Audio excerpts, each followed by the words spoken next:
President Trump ਨੇ time ਵਧਾ ਦਿੱਤਾ ਹੈ ਕਿ ਤਹਿਰਾਨ ਨੂੰ ਉਹਨਾਂ ਨੇ ਕਿਹਾ ਕਿ ਭਾਈ ਤੁਸੀਂ ਖੋਲੋ ਜਿਹੜੀ ਸਟ੍ਰੇਟ ਆਫ ਹਾਰਮੂਜ਼ ਹੈ, ਨਹੀਂ ਤਾਂ ਤੁਹਾਡੇ ਅਸੀਂ ਸਿਵਿਲੀਅਨ ਇਨਫਰਾਸਟ੍ਰਕਚਰ ਨੂੰ ਮੁਕੰਮਲ ਤੌਰ ਦੇ ਉੱਤੇ ਤਬਾਹ ਕਰ ਦੇਵਾਂਗੇ।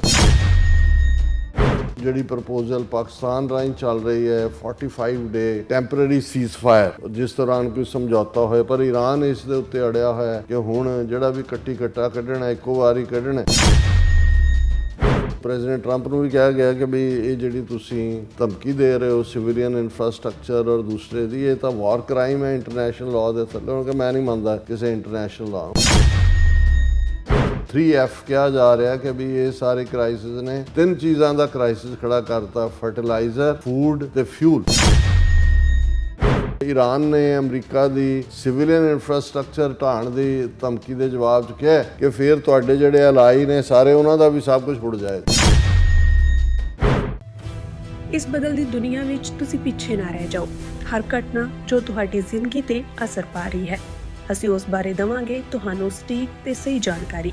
ਤੁਹਾਡਾ ਆਪਣਾ ਹੱਕ ਸੱਚ ਦੀ ਆਵਾਜ਼ TV84। TV84 ਦੇ ਨਾਲ ਜੁੜਨ ਲਈ ਆਪਣਾ ਫੋਨ ਚੁੱਕੋ ਤੇ ਐਪ ਸਟੋਰ ਵਿੱਚ ਜਾ ਕੇ ਡਾਊਨਲੋਡ ਕਰੋ TV84 ਦੀ ਨਵੀਂ ਐਪ। ਇਸ ਐਪ ਤੇ ਤੁਸੀਂ ਦੇਖ ਸਕਦੇ ਹੋ 24 ਘੰਟੇ TV84 ਦਾ ਲਾਈਵ ਚੈਨਲ ਅਤੇ ਨਾਲ ਹੀ ਪੰਜ ਪੰਜਾਬ ਅਤੇ ਦੁਨੀਆ ਭਰ ਦੀਆਂ ਅਹਿਮ ਖਬਰਾਂ। ਫਿਰ ਦੇਰ ਕਿਸ ਗੱਲ ਦੀ, ਹੁਣੇ ਡਾਊਨਲੋਡ ਕਰੋ TV84 ਦੀ ਨਵੀਂ ਐਪ।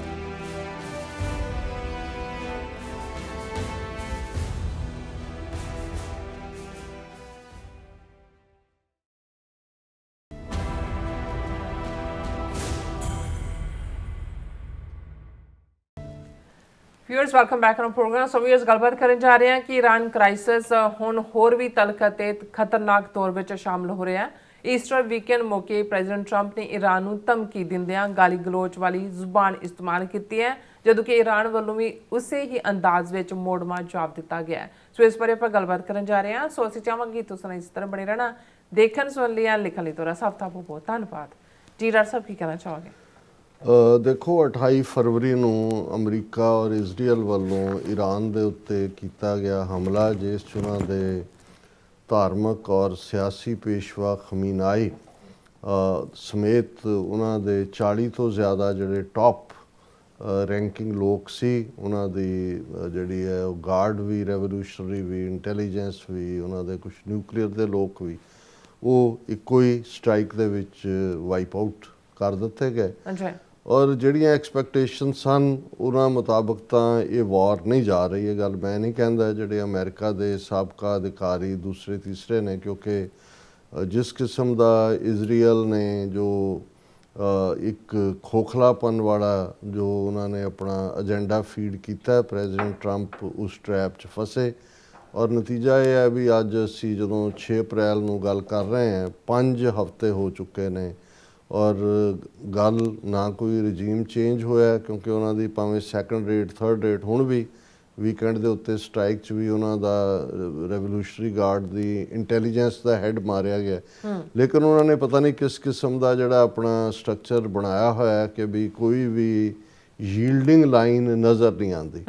ਹਾਲਾਂਕਿ ਵੀਕਐਂਡ ਦੇ ਉੱਤੇ ਜਿਹੜਾ ਇੱਕ ਮਿਸ਼ਨ ਜਿਸ ਨੂੰ ਅਮਰੀਕਾ ਵੱਲੋਂ ਵੀ ਬਤੌਰੇ ਸਕਸੈਸ ਪ੍ਰੈਜ਼ੈਂਟ ਕੀਤਾ ਜਾ ਰਿਹਾ, ਲੇਕਿਨ ਜਿਹੜੇ ਈਰਾਨ ਵੱਲੋਂ ਉਹਨਾਂ ਦੀ ਆਪਣੀ ਇੱਕ ਵਰਜਨ ਹੈ, ਲੇਕਿਨ ਜਿਹੜੇ ਕੁਝ ਇੰਡੀਪੈਂਡੈਂਟ ਲੋਕ ਵੀ ਨੇ ਉਹਨਾਂ ਨੂੰ ਵੀ ਇਹ ਲੱਗਦਾ ਹੈ ਕਿ ਵੀ ਕੋਈ ਸੀਰੀਅਸ ਮਿਸ਼ਨ ਦੇ ਉੱਤੇ ਇੰਨੀ ਵੱਡੀ ਜਿਹੜੀ ਹੈ ਅਮਰੀਕਾ ਦੀ ਏਅਰ ਫੋਰਸ ਦੇ ਔਰ ਨੇਵਲ ਔਰ ਦੂਸਰੇ ਤੀਸਰੇ ਲੋਕ ਸੀ। ਆਪਰੇਸ਼ਨ ਕੀ ਸੀ ਉਹ ਕੀ ਨਹੀਂ ਸੀ, ਲੇਕਿਨ ਇਹਦੇ 'ਚ ਇਨ ਦਾ ਐਂਡ ਇਹ ਹੋਇਆ ਕਿ ਇੱਕ ਲੈਫਟੀਨੈਂਟ ਕਰਨਲ ਰੈਂਕ ਦਾ ਹਾਇਰ ਜਿਹੜਾ ਪਾਇਲਟਿੰਗ ਕਰ ਰਿਹਾ ਸੀ ਜਹਾਜ਼ ਵੀ ਤਬਾਹ ਹੋਇਆ। ਉਹ ਜਿਹੜਾ ਉਹਨੇ, ਕਿਉਂਕਿ ਉਹਦੇ 'ਚੋਂ ਕੁਰਸੀ ਨਿਕਲਦੀ ਹੈ ਜਹਾਜ਼ 'ਚੋਂ ਜਦੋਂ ਕੋਈ ਹਾਦਸਾਗ੍ਰਸਤ ਹੁੰਦਾ, ਸੋ ਉਹਨੂੰ ਲੱਭਣ ਦਾ ਭਾਲ ਸੀ। ਅਮਰੀਕਾ ਨੂੰ ਇਹ ਫੀਅਰ ਸੀ ਕਿ ਵੀ ਇਸ ਲੈਵਲ ਦਾ ਆਫਿਸਰ ਜਿਹੜਾ ਉਹ ਜੇ ਉਹਨਾਂ ਦੇ ਹੱਥ ਲੱਗ ਗਿਆ ਈਰਾਨ ਦੇ, ਤਾਂ ਉਹਨੂੰ ਹੌਸਟੇਜ ਲੈ ਕੇ ਤੇ ਉਹ ਰੋਜ਼ TV ਤੇ ਬਿਠਾ ਕੇ ਅਮਰੀਕਾ ਦਾ ਜਲੂਸ ਕੱਢਿਆ ਕਰਨਗੇ। ਸੋ ਇਹ ਅਮਰੀਕਾ ਦੀ ਸਕਸੈਸ ਹੈ ਕਿ ਜਿਸ ਲੈਵਲ ਦੇ ਉੱਤੇ ਉਹਨਾਂ ਨੇ ਆਪਰੇਸ਼ਨ ਕੀਤਾ, ਉਸ 'ਚ ਉਹਨਾਂ ਨੇ ਉਸ ਪਾਇਲਟ ਨੂੰ ਜਿਹੜਾ ਜ਼ਖਮੀ ਹਾਲਤ ਸੀ ਜਾਂ ਕਿਵੇਂ ਸੀ, ਉਸ ਨੂੰ ਉਹਨਾਂ ਨੇ ਰੈਸਕਿਊ ਕੀਤਾ। ਔਰ ਇਸ ਨੂੰ ਵੀ ਪ੍ਰੈਜ਼ੀਡੈਂਟ ਟਰੰਪ ਨੇ ਜਿਹੜੀ ਆਪਣੀ ਪ੍ਰੈਸ ਕਾਨਫਰੰਸ ਲੇਟੈਸਟ ਕੀਤੀ, ਉਹਨਾਂ ਨੇ ਕਿਹਾ ਕਿ ਵੀ ਇਹ ਸਾਡੀ ਵੱਡੀ ਕਾਮਯਾਬੀ ਹੈ। ਅਸੀਂ ਇਹ ਇਵੇਂ ਹੀ ਸੀ ਉਸ ਪਾਇਲਟ ਨੂੰ ਉਹਨਾਂ ਦੇ ਏਰੀਆ ਦੇ ਵਿੱਚ ਈਰਾਨ ਦੇ ਜਿਹੜਾ ਉਸ ਪ੍ਰੋਵਿੰਸ ਜਾ ਕੇ ਲੱਭਣਾ ਜਿਵੇਂ ਤੂੜੀ ਦੇ ਵਿੱਚੋਂ ਤੁਸੀਂ ਸੂਈ ਲੱਭ ਰਹੇ ਹੋ। ਔਰ ਇਸ ਦੇ ਨਾਲ ਅਸੀਂ ਇਹ ਦੇਖਦੇ ਹਾਂ ਕਿ ਵੀ ਕਿਉਂਕਿ ਜੋ ਡਿਜ਼ਾਇਰਡ ਸਕਸੈਸ ਦੀ ਚਾਹਨਾ ਹੁੰਦੀ ਹੈ ਜਿਹੜੀ ਜਦੋਂ ਤੁਸੀਂ ਐਗਰੈਸਰ ਹੁੰਦੇ ਹੋ ਤੁਹਾਨੂੰ ਪਤਾ ਹੁੰਦਾ ਵੀ ਤੁਸੀਂ ਉਹਨੂੰ ਵਾਈਂਡ ਅਪ ਕਰਨਾ ਕਿੰਨੀ ਦੇਰ 'ਚ ਕਰਨਾ ਹੈ। ਪ੍ਰੈਜ਼ੀਡੈਂਟ ਟਰੰਪ ਇਹਨੂੰ ਲੌਂਗ ਜਿਹੜਾ ਲੌਂਗ ਜੰਗ ਨਹੀਂ ਸੀ ਬਣਾਉਣਾ ਚਾਹੁੰਦੇ ਪਰ ਬਣਦੀ ਚਲੀ ਜਾ ਰਹੀ ਔਰ ਇਹੀ ਕਾਰਨ ਹੈ ਕਿ ਉਹਨਾਂ ਨੇ ਆਪਣੀ ਕਾਫੀ ਫਰਸਟ੍ਰੇਸ਼ਨ ਜਿਹੜਾ ਈਸਟਰ ਵੀਕਐਂਡ ਸੀ ਇਸ ਮੌਕੇ ਮੈਸੇਜ ਦਿੱਤਾ ਜਾਂਦਾ ਈਸਟਰ ਦਾ ਪਰ ਇਸ ਵਾਰ ਜਿਹੜੇ ਥੋੜ੍ਹੇ ਬਹੁਤ ਇੱਕ ਲਾਈਨ ਤੋਂ ਪਾਸੇ ਵੀ ਗੱਲ ਜਾ ਰਹੀ ਹੈ ਬਹੁਤ ਸਾਰੀ ਜਿਹੜੀ ਇਹਨਾਂ ਦੀ ਰਿਲੀਜੀਅਸ ਕਲਰਜੀ ਹੈ ਕ੍ਰਿਸਚਨ ਕਲਰਜੀ ਉਹ ਬੜੀ ਤੇਜ਼ੀ ਨਾਲ ਇਨਵੋਲਵ ਹੋ ਰਹੀ ਹੈ। ਔਰ ਇਹ ਜਦੋਂ ਕੋਈ ਚੀਜ਼ ਫੈਕਟਸ ਦੀ ਥਾਂ 'ਤੇ ਜਾਂ ਮੁਲਕ ਦੇ ਇੰਟਰਸਟ ਦੀ ਥਾਂ 'ਤੇ ਤੁਹਾਨੂੰ ਕੋਈ ਜਿਵੇਂ ਹੁਣ ਮੋਦੀ ਹੈ ਜਦੋਂ ਜਿਉਂ-ਜਿਉਂ ਮੋਦੀ ਨੂੰ ਕਿਵੇਂ ਉਹਨਾਂ ਨੇ ਅਵਤਾਰ ਬਣਾਉਣਾ ਸ਼ੁਰੂ ਕੀਤਾ ਉਹ ਫਿਰ ਇੱਕ ਸਟੇਜ 'ਤੇ ਉਹਦੀ ਮਾਂ ਮਰੀ ਤੋਂ ਬਾਅਦ ਇਹ ਕਹਿਣ ਲੱਗ ਗਿਆ ਵੀ ਮੈਨੂੰ ਇਹ ਲੱਗਦਾ ਕਿ ਵੀ ਮੈਂ ਬਾਇਓਲੋਜੀਕਲੀ ਮੇਰਾ ਜਨਮ ਨਹੀਂ ਹੋਇਆ ਕਿ ਵੀ ਮੈਂ ਤਾਂ ਕੋਈ ਖਾਸ ਮਿਸ਼ਨ ਦੇ ਉੱਤੇ ਆਇਆ। ਬਿਲਕੁਲ ਹੁਣ ਜਿਹੜੇ ਲੋਕ ਇਜ਼ਰਾਈਲ ਦੇ ਏਜੰਡੇ ਨੂੰ ਵਿਦਨ ਵੀ ਬਾਈਬਲ ਬੈਲਟ ਵੀ ਪੁਸ਼ ਕਰਦੇ ਨੇ ਉਹਨਾਂ ਨੇ ਵੀ ਜਿਸ ਕਿਸਮ ਦਾ ਈਸਟਰ ਦੇ ਉੱਤੇ ਵੀ ਉਸ ਤੋਂ ਪਹਿਲਾਂ ਵੀ ਜਿਹੜਾ ਔਰ ਖਾਸ ਤੌਰ 'ਤੇ ਸੈਕਟਰੀ ਆਫ ਡਿਫੈਂਸ ਦੀ ਜਿਹੜੀ ਪ੍ਰੇਅਰ ਦੇ ਨਾਂ ਥੱਲੇ ਜਾਂ ਦੂਸਰੇ ਉਹ ਪ੍ਰੈਜ਼ੀਡੈਂਟ ਟਰੰਪ ਨੂੰ ਵੀ ਉਸੇ ਡਿਵਾਈਨ ਮਿਸ਼ਨ ਜਾਂ ਜਿਵੇਂ ਜੀਸਸ ਨੇ ਖਾਸ ਤੌਰ 'ਤੇ ਕੋਈ ਮਿਸ਼ਨ ਦਿੱਤਾ ਇਸ ਕਿਸਮ ਦਾ ਜਿਹੜਾ ਉਹ ਫੀਡ ਕਰ ਰਹੇ ਨੇ। ਨੈਤਨਯਾਹੂ ਵੀ ਉਹ ਆਪਣਾ ਉਹਨਾਂ ਨੂੰ ਓਲਡ ਟੈਸਟਾਮੈਂਟ ਨੂੰ ਕੋਟ ਕਰਦੇ ਆ ਉਹ ਵੀ ਉਹ ਅਵਤਾਰ ਬਣਿਆ ਹੋਇਆ ਕਿ ਵੀ ਜਿਵੇਂ ਉਹਨੇ ਇਰਾਨੀਆਂ ਨੂੰ ਔਰ ਫਲਸਤੀਨੀਆਂ ਨੂੰ ਟੋਟਲ ਡਿਸਟਰਕਸ਼ਨ ਜਿਹਦੇ 'ਚ ਕਿਉਂਕਿ ਇਹਦੇ 'ਚੋਂ ਨਫ਼ਰਤ ਤੋਂ ਜਦੋਂ ਤੁਹਾਡੇ ਅੱਖਾਂ ਅੱਗੇ ਖੋਪੇ ਲਾ ਦਿੱਤੇ ਜਾਂਦੇ ਨੇ ਫਿਰ ਤੁਸੀਂ ਠੀਕ ਔਰ ਗਲਤ ਦੇ ਵਿੱਚ ਡਿਸਰਨ ਨਹੀਂ ਕਰਦੇ ਜਦੋਂ ਤੁਹਾਨੂੰ ਇਹ ਲੱਗਣ ਲੱਗ ਜਾਂਦਾ ਕਿ ਬਈ ਤੁਹਾਨੂੰ ਜਿਹੜਾ ਉਹ ਕੋਈ ਖਾਸ ਮਿਸ਼ਨ ਦੇ ਲਈ ਚੁਣਿਆ ਰੱਬ ਨੇ। ਸੋ ਇਹ ਅਨਫੋਰਚੂਨੇਟਲੀ ਇਹ ਠੀਕ ਹੈ ਵੀ ਮੁਲਕੀ ਇੰਟਰਸਟ ਆਪਣੇ ਥਾਂ ਪਰ ਇਹ ਐਲੀਮੈਂਟ ਦੋਨੋਂ ਥਾਵਾਂ ਦੇ ਉੱਤੇ ਜਿਹੜਾ ਉਹ ਕਾਫੀ ਕੰਮ ਕਰ ਰਿਹਾ ਔਰ ਇਹੀ ਕਾਰਨ ਸੀ ਕਿ ਵੀ ਇਸ ਜਿਹੜਾ ਈਸਟਰ ਵੀਕਐਂਡ ਦੇ ਉੱਤੇ ਜਿੱਥੇ ਬਹੁਤ ਸਾਰਿਆਂ ਨੇ ਪ੍ਰੇਅਰ ਔਰ ਦੂਜੀ ਵੀ ਕੀਤੀ ਲੇਕਿਨ ਇਸ ਈਰਾਨ ਕ੍ਰਾਈਸਿਸ ਵਾਲਾ ਹਿੱਸਾ ਵੀ ਇੱਕ ਡਿਫਰੈਂਟ ਇੰਟਰਪ੍ਰੀਟੇਸ਼ਨ 'ਚ ਆਇਆ ਔਰ ਪ੍ਰੈਜ਼ੀਡੈਂਟ ਟਰੰਪ ਵੱਲੋਂ ਇਸ ਮੌਕੇ 'ਤੇ ਆਪਣੇ ਟਰੂਥ ਸੋਸ਼ਲ ਦੇ ਉੱਤੇ ਜਿਹੜਾ ਕਾਮੈਂਟ ਕੀਤਾ ਗਿਆ ਉਹਨੂੰ ਈਵਨ ਵਿਦਨ ਅਮਰੀਕਾ ਵੀ ਖਾਸ ਕਰਕੇ ਗਾਲੀ ਗਲੋਚ ਵਾਲੀ ਉਹ ਅਸੀਂ ਜ਼ੁਬਾਨ ਇਸਤੇਮਾਲ ਨਹੀਂ ਕਰ ਸਕਦੇ ਕੀ ਉਹਨਾਂ ਨੇ ਕਿਹਾ ਮਕਸਦ ਤਾਂ ਉਹਨਾਂ ਦਾ ਈਰਾਨ ਦੇ ਖਿਲਾਫ ਕਿਤੇ ਨਾ ਕਿਤੇ ਫਰਸਟ੍ਰੇਸ਼ਨ ਵੀ ਗੁੱਸਾ ਵੀ ਔਰ ਆਲਾ ਦੁਆਲਾ ਜਿਸ ਕਿਸਮ ਦਾ ਬਣਿਆ ਹੋਇਆ ਉਹਦੇ 'ਚ ਕਿਉਂਕਿ ਇਹ ਸਾਰੇ ਪੀਰੀਅਡ ਜਿਹੜੀਆਂ ਡਿਵੈਲਪਮੈਂਟਸ ਹੋਈਆਂ ਅਸੀਂ ਦੇਖਦੇ ਹਾਂ ਕਿ ਕਾਊਂਟਰ ਟੈਰਰਿਜ਼ਮ ਦਾ ਹੈਡ ਰਿਜ਼ਾਈਨ ਕਰਦਾ ਹੈ 2-3 ਦਿਨ ਪਹਿਲਾਂ ਹੀ ਟੌਪ 4 ਜਨਰਲ ਜਿਹਨਾਂ 'ਚ 4 ਸਟਾਰ ਜਨਰਲ ਹੈ ਉਹ ਛੱਡ ਕੇ ਜਾਂਦੇ ਨੇ ਜਾਂ ਉਹਨਾਂ ਨੂੰ ਫਾਇਰ ਕੀਤਾ ਜਾਂਦਾ ਹੈ। ਹੋਰ ਕਿੰਨੀਆਂ ਅੰਦਰੂਨੀ ਚੇਂਜਸ ਕੀ ਚੱਲ ਰਹੀਆਂ ਨੇ। ਸੋ ਅਦਰਵਾਈਜ਼ ਕਦੇ ਵੀ ਜਿਵੇਂ ਉਹ ਪੁਰਾਤਨ ਵੀ ਅਖਾਣ ਸੀ ਕਿ ਵੀ ਤੁਸੀਂ ਮਿਡ ਸਟਰੀਮ ਘੋੜਾ ਨਹੀਂ ਬਦਲਦੇ ਦਰਿਆ ਦੇ ਵਿਚਾਲੇ ਆ ਕੇ ਨਹੀਂ ਬਦਲਦੇ। ਸੋ ਜੇ ਸਭ ਕੁਝ ਠੀਕ ਚੱਲ ਰਿਹਾ ਹੁੰਦਾ ਜਾਂ ਠੀਕ ਚੱਲ ਰਿਹਾ ਹੋਏ ਤੇ ਫੌਜੀ ਜਨਰਲ ਜਿਹੜੀ ਹੈ ਉਹ ਬਦਲਣ ਦੀ ਲੋੜ ਨਹੀਂ ਪੈਂਦੀ ਪਰ ਕੁਛ ਨਾ ਕੁਛ ਐਸਾ ਹੈ ਔਰ ਇਸੇ ਲਈ ਜਿਹੜੀਆਂ ਦੋਨੋਂ ਸਾਈਡ ਤੋਂ ਹੁਣ ਈਰਾਨ ਦੇ ਅੰਦਰ ਕੀ ਚੱਲ ਰਿਹਾ ਹੈ ਹੋ ਨਹੀਂ ਸਕਦਾ ਵੀ ਜਿਸ ਲੈਵਲ ਦੀ ਤਬਾਹੀ ਉਹਨਾਂ ਦੀ ਹੋ ਰਹੀ ਹੈ ਉਹਦੇ 'ਚ ਅੰਦਰੋਂ ਨਾ ਹੁੰਦਾ ਹੋਏ ਕਿ ਭਾਈ ਇਹਨੂੰ ਮੁਕਾਓ ਗੱਲ ਨੂੰ ਇਹਨੂੰ ਸੀਜ਼ ਫਾਇਰ ਕਰੋ ਜਾਂ ਦੂਸਰਾ ਕੁਛ ਕਰੋ। ਸੋ ਦੋਨੋਂ ਪਾਸਿਓਂ ਜਿਹੜੀ ਵਰਜਨ ਹੈ ਉਹ ਜਿਹੜੀ ਹੈ ਇਸ ਕਿਸਮ ਦੀ ਹੈ ਔਰ ਲੇਕਿਨ ਜਿਹੜਾ ਵੀਕਐਂਡ ਦੇ ਉੱਤੇ ਉਹਨਾਂ ਨੇ ਪ੍ਰੈਜ਼ੀਡੈਂਟ ਟਰੰਪ ਨੇ ਤਾਂ ਈਰਾਨ ਨੂੰ ਇਹ ਕਿਹਾ ਸੀ ਕਿ ਭਾਈ ਅਦਰਵਾਈਜ਼ ਇਹਨਾਂ ਤੁਸੀਂ ਮੰਡੇ ਤੱਕ ਇਹ ਕਰ ਦਿਓ ਉੱਥੋਂ ਸਟ੍ਰੇਟ ਆਫ ਹਾਰਮਿਊਜ਼ 'ਚੋਂ ਪਿੱਛੇ ਹਟੋ ਔਰ ਦੂਜਾ ਅਦਰਵਾਈਜ਼ ਤੁਹਾਨੂੰ ਜਿਹੜਾ ਹੈ ਉਹ ਤੁਹਾਡੇ ਸਾਰੇ ਪੁਲ ਔਰ ਇਨਫਰਾਸਟਰਕਚਰ ਔਰ ਉਹ ਸਾਰੇ ਨੂੰ ਤਬਾਹ ਕਰ ਦਿਓ। ਪਹਿਲਾਂ ਸਟੋਨ ਏਜ ਕਿਹਾ ਸੀ ਪਰ ਹੁਣ ਤਾਂ ਇਸ ਤੋਂ ਸੀ ਕਿ ਵੀ ਤੁਹਾਡਾ ਨਾਮੋ ਨਿਸ਼ਾਨ ਮਿਟਾ ਦੇਣਾ।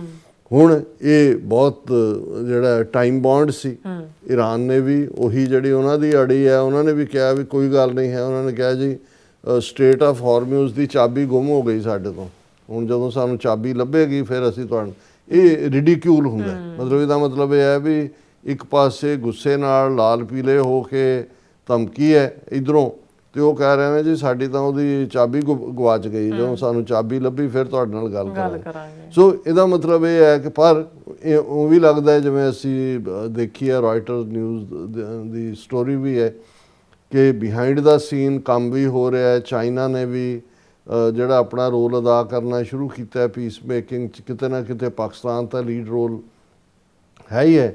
ਹੁਣ ਜਿਹੜੀ ਅੱਜ ਪ੍ਰੈਸ ਕਾਨਫਰੰਸ ਪ੍ਰੈਜ਼ੀਡੈਂਟ ਟਰੰਪ ਨੇ ਕੀਤੀ, ਉਹਦੇ 'ਚ ਉਹਨਾਂ ਨੇ ਹੁਣ ਕੱਲ ਸ਼ਾਮ ਤੱਕ ਟਿਊਜ਼ਡੇ 8 PM ਤੱਕ ਜਿਹੜਾ ਉਹ ਟਾਈਮ ਵਧਾ ਦਿੱਤਾ ਹੈ ਕਿ ਤਹਿਰਾਨ ਨੂੰ ਉਹਨਾਂ ਨੇ ਕਿਹਾ ਕਿ ਭਾਈ ਤੁਸੀਂ ਖੋਲੋ ਜਿਹੜੀ ਸਟ੍ਰੇਟ ਆਫ ਹਾਰਮੂਜ਼ ਹੈ, ਨਹੀਂ ਤਾਂ ਤੁਹਾਡੇ ਅਸੀਂ ਸਿਵਿਲੀਅਨ ਇਨਫਰਾਸਟ੍ਰਕਚਰ ਨੂੰ ਮੁਕੰਮਲ ਤੌਰ ਦੇ ਉੱਤੇ ਤਬਾਹ ਕਰ ਦਿਆਂਗੇ।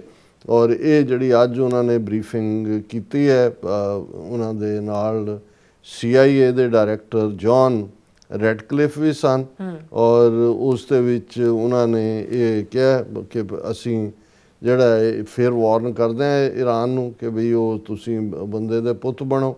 ਔਰ ਹੁਣ ਇਹ ਵੀ ਵਿਚਾਲੇ ਆਇਆ ਕਿ ਵੀ ਜਿਹੜੀ ਪ੍ਰਪੋਜ਼ਲ ਪਾਕਿਸਤਾਨ ਰਾਹੀਂ ਚੱਲ ਰਹੀ ਹੈ 45 ਡੇ ਟੈਂਪਰੇਰੀ ਸੀਜ਼ਫਾਇਰ, ਜਿਸ ਦੌਰਾਨ ਕੋਈ ਸਮਝੌਤਾ ਹੋਏ, ਪਰ ਈਰਾਨ ਇਸ ਦੇ ਉੱਤੇ ਅੜਿਆ ਹੋਇਆ ਹੈ ਕਿ ਹੁਣ ਜਿਹੜਾ ਵੀ ਕੱਟਾ ਕੱਢਣਾ ਇੱਕੋ ਵਾਰੀ ਕੱਢਣਾ ਪਰਮਾਨੈਂਟ ਤੌਰ ਦੇ ਉੱਤੇ, ਜਦੋਂ ਤੱਕ ਕੋਈ ਗਰੰਟੀ ਨਹੀਂ ਹੁੰਦੀ ਕਿ ਅਮਰੀਕਾ ਔਰ ਇਜ਼ਰਾਈਲ ਦੁਬਾਰਾ ਅਟੈਕ ਨਹੀਂ ਕਰਨਗੇ ਸਾਡੇ 'ਤੇ। ਔਰ ਉਹ ਸਟ੍ਰੇਟ ਆਫ ਹਾਰਮੂਜ਼ ਨੂੰ ਤਾਂ ਕਹਿੰਦੇ ਨੇ ਕਿ ਹੁਣ ਉਹ ਸਾਡਾ ਹੀ ਹੈ, ਅਸੀਂ ਡਿਸਾਈਡ ਕਰਾਂਗੇ। ਔਰ ਜ਼ਾਹਰ ਹੈ ਕਿ ਫੀ ਲੈਂਡ ਦਾ ਚੱਕਰ ਜਾਂ ਦੂਜੇ ਤੀਜੇ ਪਾਰਟ ਹੈ। ਸੋ ਹੁੰਦਾ ਇਹ ਹੈ ਵੀ ਜਦੋਂ ਇੱਕ ਪਾਸੇ ਇੱਕ ਧਿਰ ਇੰਟਰਨੈਸ਼ਨਲ ਲਾਅ ਨੂੰ ਜਦੋਂ ਪ੍ਰੈਜ਼ੀਡੈਂਟ ਟਰੰਪ ਨੂੰ ਵੀ ਕਿਹਾ ਗਿਆ ਕਿ ਵੀ ਇਹ ਜਿਹੜੀ ਤੁਸੀਂ ਧਮਕੀ ਦੇ ਰਹੇ ਹੋ ਸਿਵਿਲੀਅਨ ਇਨਫਰਾਸਟ੍ਰਕਚਰ ਔਰ ਦੂਸਰੇ ਦੀ, ਇਹ ਤਾਂ ਵਾਰ ਕ੍ਰਾਈਮ ਹੈ ਇੰਟਰਨੈਸ਼ਨਲ ਲਾਅ ਦੇ ਥੱਲੇ, ਉਹਨਾਂ ਕਿ ਮੈਂ ਨਹੀਂ ਮੰਨਦਾ ਕਿਸੇ ਇੰਟਰਨੈਸ਼ਨਲ ਲਾਅ। ਉਸ ਤੋਂ ਪਹਿਲਾਂ ਉਹਨਾਂ ਨੇ ਨਿਊਯਾਰਕ ਟਾਈਮਜ਼ ਨੂੰ ਵੀ ਇੱਕ ਇੰਟਰਵਿਊ ਦਿੱਤਾ ਸੀ, ਉਹਨਾਂ ਨੂੰ ਕਿਹਾ ਵੀ ਕਿਹੜੀ ਜੇ ਤੁਸੀਂ ਨਹੀਂ ਮੰਨਦੇ ਤਾਂ ਕਿਹੜੀ ਚੀਜ਼ ਹੈ ਜਿਹੜੀ ਤੁਹਾਨੂੰ ਪਾਬੰਦ ਕਰੇਗੀ ਕਿ ਤੁਸੀਂ, ਉਹ ਕਹਿੰਦੇ ਮੇਰਾ ਆਪਣਾ ਇਨਸਟਿੰਕਟ ਹੈ, ਜਦੋਂ ਮੈਨੂੰ ਲੱਗੇਗਾ ਵੀ ਕੋਈ ਗੱਲ ਮੋਰਲੀ ਠੀਕ ਹੈ ਕਿ ਨਹੀਂ ਹੈ ਉਹ ਮੈਂ ਹੀ ਡਿਸਾਈਡ ਕਰਾਂਗਾ। ਹੁਣ ਹਾਲਾਂ ਜਿਹੜੇ ਕੁਦਰਤੀ ਪਾਣੀ ਦੇ ਸਾਧਨ ਨੇ ਜਾਂ ਜਿਵੇਂ ਸਟ੍ਰੇਟ ਆਫ ਹਾਰਮੂਜ਼ ਹੈ ਜਾਂ ਸਟ੍ਰੇਟ ਆਫ ਮਲਾਕਾ ਹੈ, ਉਹਨਾਂ ਦੇ ਉੱਤੇ ਤੁਸੀਂ ਫੀ ਨਹੀਂ ਲੈ ਸਕਦੇ, ਕਿਉਂਕਿ ਇਹ ਜਿਹੜਾ ਡਿਸੀਜਨ ਹੈ ਇੰਟਰਨੈਸ਼ਨਲ ਲਾਅ ਦਾ ਜਾਂ ਦੂਜਾ, ਉਹਦੇ 'ਚ ਇਹ ਹੈ ਕਿ ਵੀ ਜਿਹੜੇ ਤਾਂ ਤੁਹਾਡੀ ਰਿਸੋਰਸ ਨਾਲ ਜਿਵੇਂ ਜਿਹੜੀ ਹੈ ਸਵੇਜ਼ ਕੈਨਾਲ ਹੈ ਜਾਂ ਪਨਾਮਾ ਕੈਨਾਲ ਹੈ, ਸਵੇਜ਼ ਕੈਨਾਲ, ਉਹਦੇ 'ਚ ਹੁੰਦਾ ਵੀ ਜਿਹੜਾ ਵੀ ਜਹਾਜ਼ ਗੁਜ਼ਰੇਗਾ ਉਹ ਕੀ ਫੀ ਹੈ। ਪਰ ਇਹ ਸਟ੍ਰੇਟ ਆਫ ਮਲਾਕਾ ਜਾਂ ਸਟ੍ਰੇਟ ਆਫ ਹਾਰਮੂਜ਼ ਇਹ ਕੁਦਰਤੀ ਆਬਸ਼ਾਰ ਨੇ, ਔਰ ਇਹ ਜਦੋਂ ਅਸੀਂ ਸਟ੍ਰੇਟ ਨੂੰ ਦੇਖਦੇ ਹੋ ਕਿ ਫਿਰ ਇਹ ਗਲਫ ਹੈ, ਤਿੰਨ ਹਿੱਸੇ, ਤਿੰਨ ਪਾਸੇ ਧਰਤੀ ਹੈ, ਔਰ ਇਹ ਸਟ੍ਰੇਟ ਆਫ ਹਾਰਮੂਜ਼ ਦੇ ਦੂਸਰੇ ਪਾਸੇ ਤਾਂ ਓਮਾਨ ਹੈ, ਇੱਕ ਪਾਸੇ ਈਰਾਨ ਹੈ, ਈਰਾਨ ਦੀ ਕੋਈ ਉਹ ਜਾਇਦਾਦ ਥੋੜੀ। ਲੇਕਿਨ ਜਦੋਂ ਇੱਕ ਪਾਸਿਓਂ ਵਾਇਲੇਸ਼ਨ ਹੋਈ, ਹੁਣ ਈਰਾਨ ਨੂੰ ਲੱਗਦਾ ਹੈ ਕਿ ਵੀ ਇਹ ਉਹਨਾਂ ਦੇ ਹੱਥ 'ਚ ਜਿਹੜੀ ਹੈ ਸ਼ਾਹਰਾਗ ਆ ਗਈ। 20% ਦੁਨੀਆ ਦਾ ਤੇਲ ਉੱਥੋਂ ਗੁਜ਼ਰਦਾ ਹੈ, ਫਰਟੀਲਾਈਜ਼ਰ ਵੀ, ਔਰ ਜਿਵੇਂ ਇੱਕ 3F ਕਿਹਾ ਜਾ ਰਿਹਾ ਕਿ ਵੀ ਇਹ ਸਾਰੇ ਕ੍ਰਾਈਸਿਸ ਨੇ ਤਿੰਨ ਚੀਜ਼ਾਂ ਦਾ ਕ੍ਰਾਈਸਿਸ ਖੜਾ ਕਰਤਾ, ਫਰਟੀਲਾਈਜ਼ਰ, ਫੂਡ ਤੇ ਫਿਊਲ। ਹੁਣ ਫਿਊਲ $4 ਨੂੰ ਕ੍ਰਾਸ ਕੀਤੀ ਹੋਈ ਹੈ। ਫਰਟੀਲਾਈਜ਼ਰ ਜਿਹੜੇ ਨੇ ਉਹ ਵੀ ਉਸ ਤਰ੍ਹਾਂ ਹੀ ਅਮਰੀਕਾ ਦੇ ਵੀ ਕਿਸਾਨਾਂ ਨੂੰ ਚਾਹੀਦੇ ਨੇ, ਔਰ ਜ਼ਾਹਰ ਹੈ ਕਿ ਫੂਡ ਕ੍ਰਾਈਸਿਸ ਵੀ ਆਏਗਾ ਇਹ ਸਾਰੇ 'ਚੋਂ ਜੇ ਲੰਬਾ ਹੁੰਦਾ ਚਲਾ ਗਿਆ। ਜਾਂ ਹੁਣ ਈਰਾਨ ਨੇ ਅਮਰੀਕਾ ਦੀ ਸਿਵਿਲੀਅਨ ਇਨਫਰਾਸਟ੍ਰਕਚਰ ਢਾਣ ਦੀ ਧਮਕੀ ਦੇ ਜਵਾਬ 'ਚ ਕਿਹਾ ਕਿ ਫਿਰ ਤੁਹਾਡੇ ਜਿਹੜੇ ਅਲਾਈ ਨੇ ਸਾਰੇ ਉਹਨਾਂ ਦਾ ਵੀ ਸਭ ਕੁਝ ਉੱਡ ਜਾਏਗਾ। ਤੇ ਜੇ ਇਹ ਹੁੰਦਾ ਫਿਰ ਕੋਈ ਇਹਨੂੰ ਜਿਹਨੂੰ ਵਰਲਡ ਦੀ ਇਕਨੋਮਿਕਲ ਰਿਸੈਸ਼ਨ ਜਿਹੜੀ ਹੈ ਉਸ ਦੀ ਸ਼ੁਰੂਆਤ ਹੋਏਗੀ।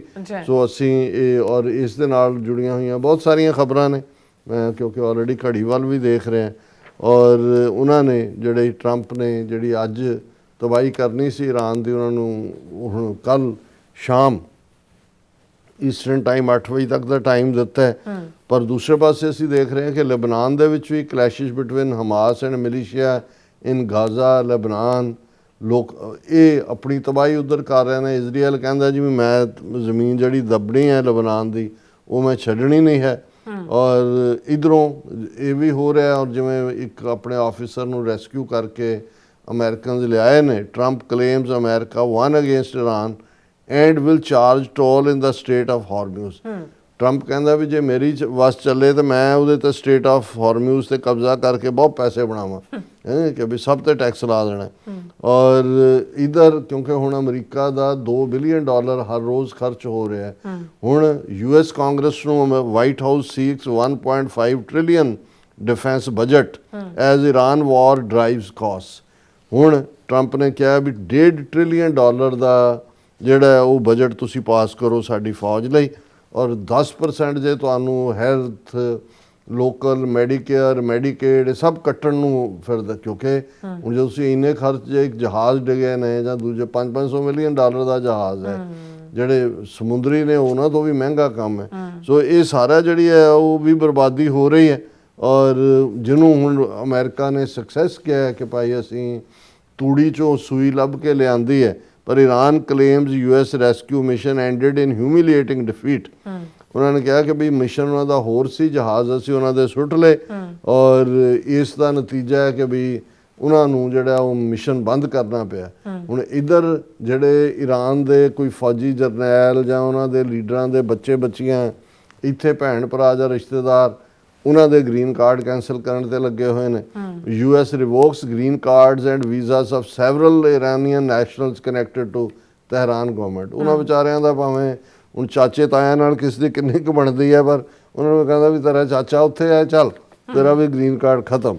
ਔਰ ਇਹ ਜਿਹੜਾ ਇਹ ਸਾਰੇ ਦੇ ਚੱਲਦੇ ਆ ਈਰਾਨ ਨੇ ਵੀ ਕਿਹਾ ਵੀ ਅਸੀਂ ਫਿਰ UAE, ਬਹਿਰੀਨ, ਕੁਵੈਤ ਸਭ ਦੇ ਐਨਰਜੀ ਜਿਹੜਾ ਸੈਕਟਰ ਦੇ ਉੱਤੇ ਅਟੈਕ ਕਰਾਂਗੇ। ਸੋ ਕੁੱਲ ਮਿਲਾ ਕੇ ਅਸੀਂ ਜਿਵੇਂ ਕਿਹਾ ਕਿ ਵੀ ਸਿੱਖਾਂ ਦੇ ਐਂਗਲ ਤੋਂ ਤਾਂ we don't have any dog in the fight, ਪਰ ਇਹ ਕਿਉਂਕਿ ਸਾਰਿਆਂ ਦੇ ਨਾਲ ਜੁੜਿਆ ਹੋਇਆ ਪਾਰਟ ਹੈ, ਸਾਡੇ ਖਿੱਤੇ ਨਾਲ ਹੈ, ਭਾਰਤ ਦੁਬਕਿਆ ਹੋਇਆ, ਉਹਦੇ ਚੋਂ ਨਹੀਂ ਨਿਕਲਦੀ। ਕੀ ਹੈ, ਪਾਕਿਸਤਾਨ ਦਾ ਰੁਤਬਾ ਵੱਧ ਰਿਹਾ, ਵਧਿਆ ਇੰਟਰਨੈਸ਼ਨਲ। ਹੁਣ ਵੀ ਇਹਦੇ 'ਚ ਜਦੋਂ ਕਿ ਦੋਵੇਂ ਈਰਾਨ ਔਰ ਅਮਰੀਕਾ ਪੋਲਸ ਅਪਾਰਟ ਨੇ, ਮੈਂ ਸਮਝਦਾ ਕਿ ਜੇ ਪਾਕਿਸਤਾਨ ਕਾਮਯਾਬ ਹੁੰਦਾ ਹੈ ਟਰੂਸ ਕਰਾਉਣ 'ਚ, ਭਾਵੇਂ ਟੈਂਪਰਰੀ ਸੀਜ਼ ਫਾਇਰ ਹੁੰਦੀ ਹੈ, ਜੇ ਪਰਮਾਨੈਂਟ ਹੋ ਜਾਏ ਤਾਂ ਫਿਰ ਕਿਆ ਕਹਿਣੇ।